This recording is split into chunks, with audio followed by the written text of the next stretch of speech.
పరీక్షించుకోవాల్సిన బాధ్యత నేటి తరం అభ్యుదయ గ్రామీణ డ్వాక్రా స్టేట్ కమిటీ సభ్యులు కోట దేవి అన్నారు. ఆసిలమెట్ట కెలిపోల్ ఫంక్షన్ హాల్లో అభ్యుదయ గ్రామీణ డ్వాక్రా స్టేట్ కమిటీ ఆధ్వర్యంలో ఇటీవల ఏర్పాటు చేసిన డ్వాక్రా ఎగ్జిబిషన్ ను బుధవారం డ్వాక్రా స్టేట్ కమిటీ సభ్యులు సందర్శించారు. ఈ సందర్భంగా దేవి మాట్లాడుతూ హస్త కళాకారులు తయారు చేసిన ఉత్పత్తులను ప్రతి ఒక్కరూ కొనుగోలు చేసి వారిని ప్రోత్సహించాలని కోరారు. హస్త కళాకారుల సంక్షేమాన్ని దృష్టిలో పెట్టుకుని ఇటువంటి ఎగ్జిబిషన్లు ఏర్పాటు చేయడం పట్ల హర్షం వ్యక్తం చేశారు. కేంద్ర ప్రభుత్వం హస్త కళాకారుల ప్రోత్సాహానికి వారి సంక్షేమానికి అధిక ప్రాధాన్యత ఇస్తుందని చెప్పారు. అనంతరం ఎగ్జిబిషన్ లో ఉన్న పలు స్టాల్స్ ను సందర్శించారు.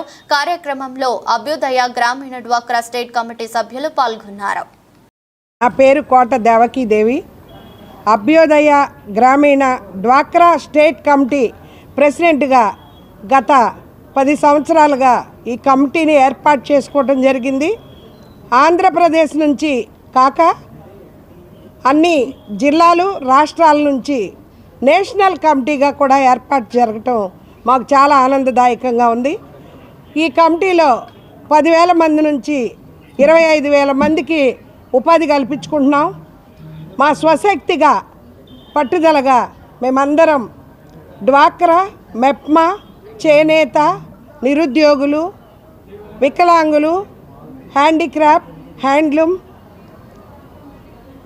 సీనియర్ సిటిజన్స్ అందరికీ కూడా ఎవరికైనా సరే జీవనోపాధి కావాలంటే ఉపాధి కల్పించుకోవాలి.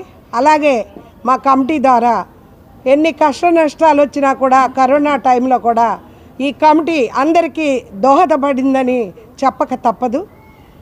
కాబట్టి ఈ రోజున గత నెల రోజులుగా కే పాల్ గారి కళ్యాణ మండపంలో ఫంక్షన్ హాల్లో చేతి వృత్తులు డ్వాక్రా మహిళలే కాకుండా పట్టణ పేదరిక నిర్మూలన, మెప్మా, చేనేత, హ్యాండ్లూమ్ అన్ని రకాల ఉత్పత్తులు ఇక్కడ 26 జిల్లాలు 16 రాష్ట్రాల నుంచి ఇక్కడ అంతా కూడా మేము ఏర్పాటు చేసుకోవటం జరిగింది. ఈ కమిటీ ద్వారా మా అమ్మకాలు మేమే అమ్ముకుని దీనికి అయ్యే ఖర్చుని మేమందరం కలిసికట్టుగా మెయింటెనెన్స్ చేసుకుంటూ మేము నడుపుకుంటున్నాము. దీన్ని ఈ విశాఖపట్నం వాసులందరూ కూడా సందర్శించారు, కొనుగోలు చేశారు. మేమందరికీ ధన్యవాదాలు తెలియపరుస్తున్నాం. మాకు ఈ ఉత్పత్తులు తయారు చేసిన ధరలకే నేరుగా అమ్మకాలు చాలా బాగున్నాయని మాకు ప్రోత్సాహంగా రేపు వచ్చే ఆగస్టు 11వ తారీఖు వరకు ఇది పెంచాల్సిందిగా కస్టమర్లు దేవుళ్ళందరూ కూడా కోరటం జరిగింది. ఇది మా అదృష్టంగా మేము భావించుకుని మా జీవనోపాధికి తోడ్పడుతుందని, అంతేకాకుండా ఈ 15 రోజుల్లో ఎక్కువ వర్షాల వల్ల ఎవరు కూడా ఎక్కువగా రాలేకపోయాం కాబట్టి ఇంకొక ఆగస్టు 11 వరకు పెంచాలని కోరారు. పేరున నమస్కరించి నేను ప్రజలందరికీ చెప్తున్నాను.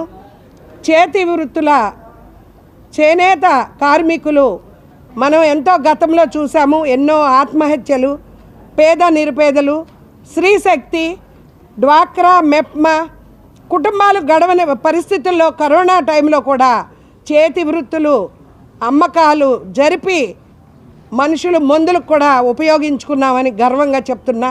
వాళ్ళని గొప్ప విజయంతో అందరూ సేల్ చేసుకుని అందరూ కూడా ఇక్కడ నుంచి మళ్ళీ ఆగస్టు 15కి పెద్ద తిరుపతిలో మా అభ్యుదయ కమిటీ నుంచి డ్వాక్రా బజారు మళ్ళీ ఏర్పాటు కూడా చేసుకోబోతున్నామని.